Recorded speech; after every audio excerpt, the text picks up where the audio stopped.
Today, I'm going to teach you how to set answer restrictions for Microsoft Forms. This feature is incredibly useful when you need to control when your form or quiz is available, especially for time-sensitive surveys or timed assessments.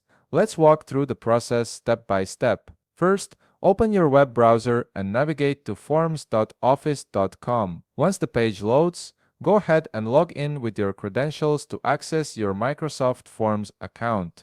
This will bring you to your main dashboard where all your forms and quizzes are stored. In your Microsoft Forms dashboard, click on My Forms. Here you'll see all the forms and quizzes you've created. Take a moment to browse through them and locate the specific quiz or form you want to edit. Once you've found it, click on it to open the form editor. Now that your form is open, look at the top toolbar and click on Settings. This is where you'll find all the configuration options that control how your form behaves and who can access it. A right panel will appear with various settings you can adjust. In this right panel, you'll see several checkbox options. Start by checking the box beside Start Date. Once you check this box, a drop-down menu will appear. Use this menu to customize both the start date and time for when you want your form to become available. This ensures that no one can submit responses before your specified time. Next, check the box beside End Date.